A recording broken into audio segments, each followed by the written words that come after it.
on, let me turn that off for a second. Hello, it's been a while since I've actually vlogged. I need better lighting. Do we squat? Okay. This is awkward. Hello. Okay. Sorry for not vlogging the past few days. It's been rough. I've had a lot of issues, not like with Seville or, well, a few things, but like nothing major, just like minor inconveniences that, you know, not a big deal at all. But yeah, I've just been having a rough few days in the mental health department. So I didn't really even think to vlog, but hello, it is Thursday. Oh my God, it's already Thursday. It is Thursday. So today, originally I was gonna go on a day trip outside of Seville. However, train prices here are shockingly high.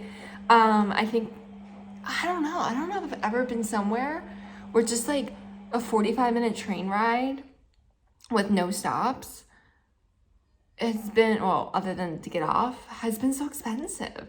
So I'm still kind of mulling it over, but today I'm here in Seville again, like I've been the past few days, and yeah, today I'm gonna try to go to the art museum. I'm gonna go to another like it's called a palace, but I'm gonna do that and I'm gonna walk around. It's still like super hot. I'm like super casual today. I'm just wearing shorts and a t-shirt. It's so hot. You can tell by my hair. It's humid a little too. But yeah, I mean, I don't really have much to update on otherwise. This is kind of a pointless video, I suppose, but yeah, I'm just gonna try to make the best of it. Like I would say like my experience in Seville has not been bad. It's just I've been dealing with a lot of like internal stuff, but I really do like it here. It's really pretty. And yeah, I'm gonna go try to make the most of my day before I have to come back here and work. So anyway, I will show you along and let's have a fun day.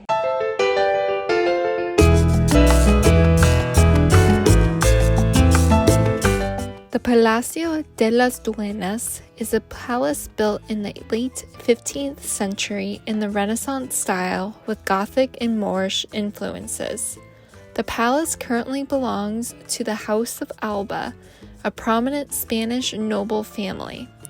In 1496, the mayor of the city and his wife sold the home to raise ransom money to retrieve Don Juan de Pienda, who was taken prisoner by the Moors. In the following years, the palace was inherited by Fernando Enriquez de Ribera II. In the 19th century, the palace became a guest house where important individuals stayed.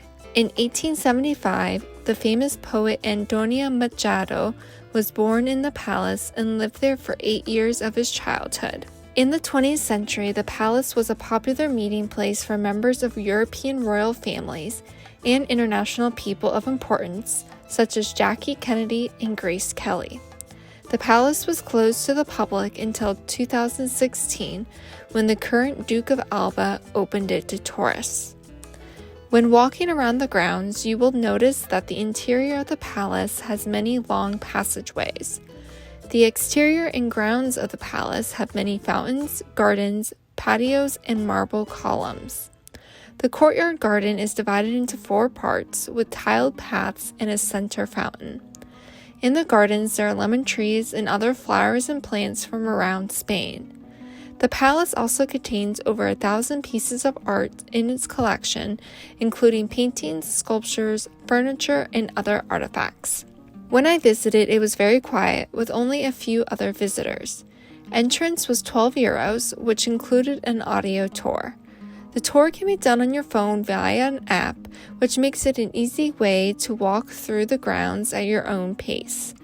Honestly, I didn't read about the palace on many blogs, which is a shame, because this was definitely one of my highlights and favorite places I visited in Seville. I highly recommend adding this to your Seville itinerary.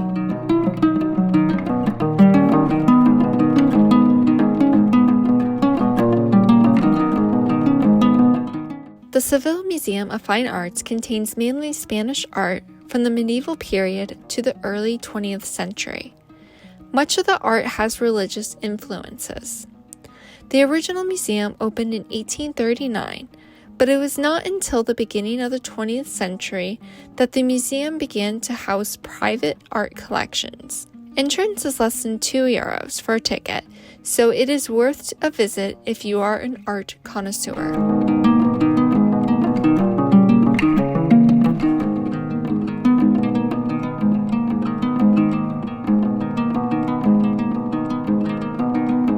The following day I took as a rest day, and I caught up on some tasks I needed to take care of. I did have the opportunity to walk back to the Plaza de España, where I caught a little bit of a flamenco show. Flamenco is part of the culture of Spain, and it is very popular to catch a show while you're in Seville. Due to time, I was unable to see a formal show, but I was happy to have caught some of the beautiful dance at the plaza.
I also took a walk over to the Setas de Sevilla to check out the light show in the evening. As I mentioned in my previous video, you can go to the top to see the show better, but I opted to save my money this time around.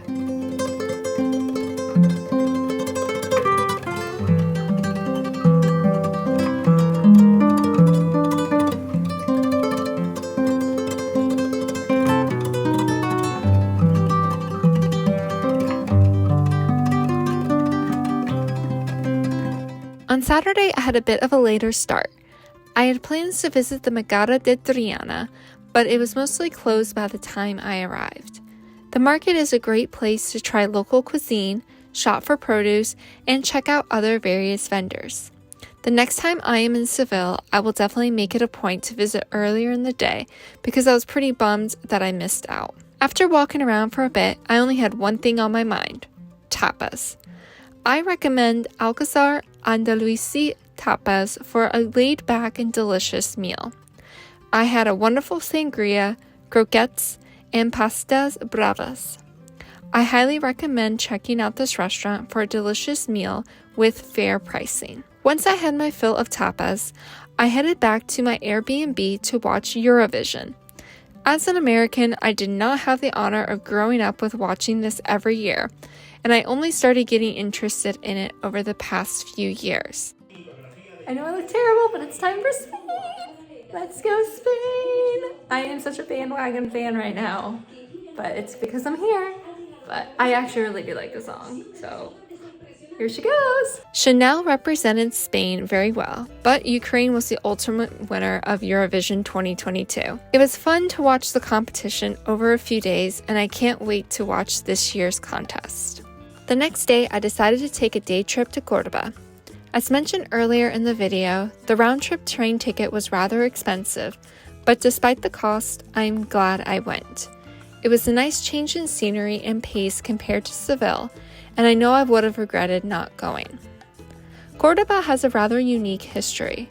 It was once a Roman settlement taken over by the Visigoths, followed by the Muslim conquest. By the 10th century, it was the second largest city in Europe before it became part of the Crown of Castile in 1236.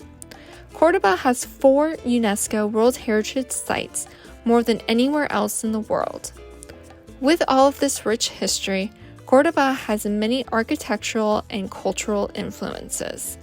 The Córdoba Synagogue is in the Jewish quarter and was built in 1315. The small size has led historians to believe that it may have been a private synagogue of a wealthy man or that of a trade guild. After the expulsion of the Jews in 1492, the synagogue was converted into a hospital to treat people suffering from rabies.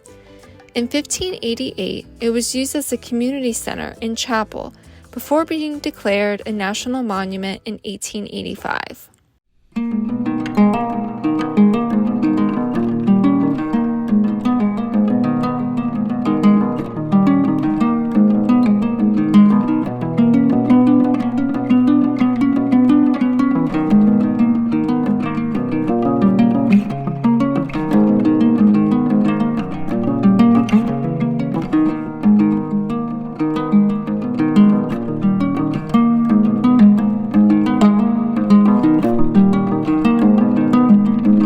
Walking around Córdoba, you can easily see the many different influences in the architecture, including Roman columns, bridges, and monuments.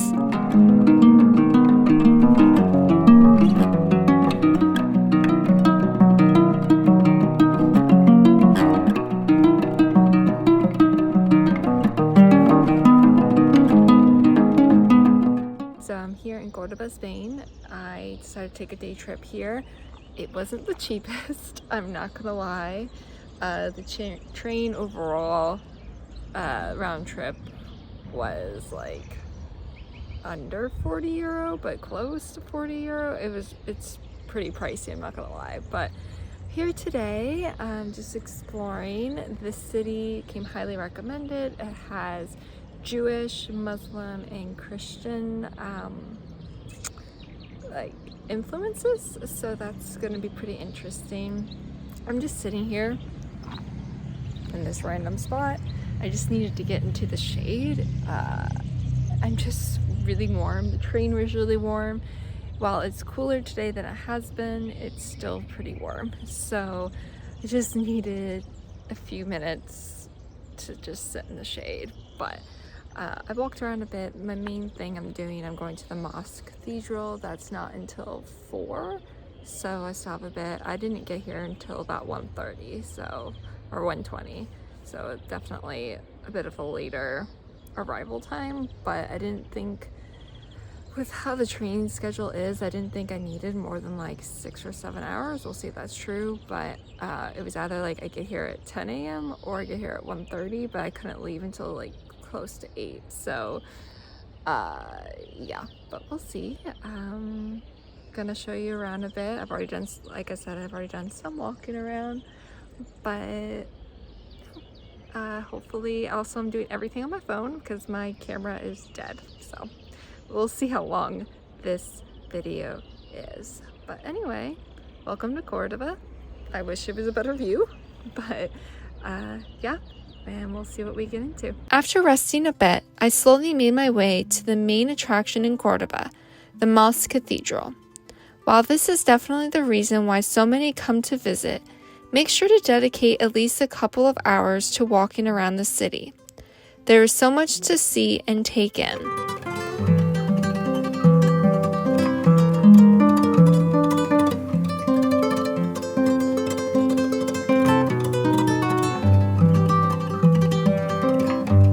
The Mosque-Cathedral of Córdoba, or known as the Cathedral of Our Lady of the Assumption, is probably one of the most unique historical sites I have seen so far in my travels.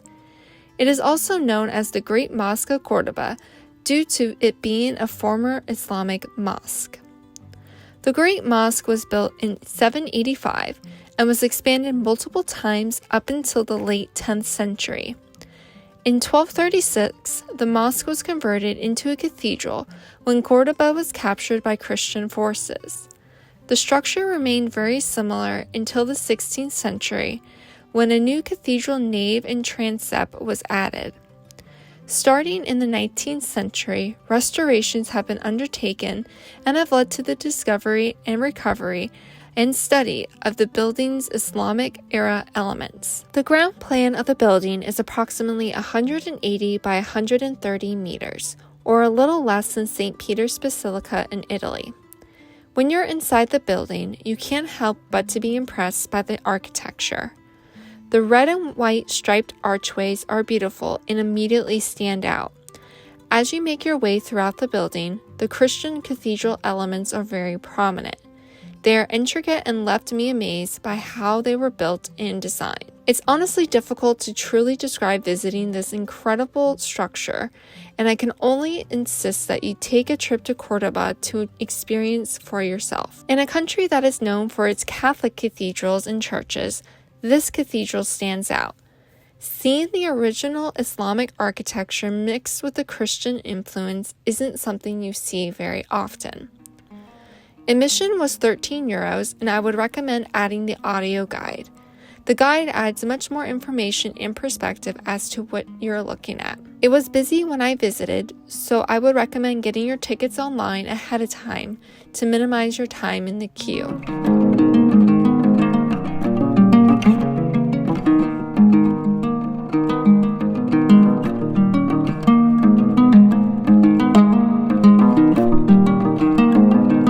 After my time in the Mosque-Cathedral, I slowly made my way back to the train station to head back to Seville.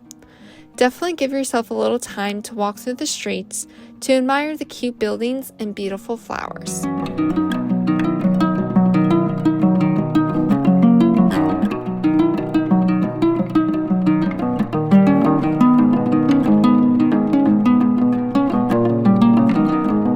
All in all, I really enjoyed my time in Seville and Córdoba. I went into my time in Seville with absolutely zero expectations, and other than some mental health struggles, I really enjoyed my time. I truly fell in love with this city and southern Spain in general, and I would love to return to the area again. Thank you so much for watching. I hope you enjoyed this video. Please give this video a thumbs up and subscribe if you aren't already. It really helps me out. Be sure to follow me on Instagram at Katie Sputo and on TikTok at Katie Does Travel. I'm headed to the UK next and headed back to a city that was my first international destination when I was 16 years old, so be sure to be on the lookout for that video coming soon. Thank you again, and remember to wander far and wander often.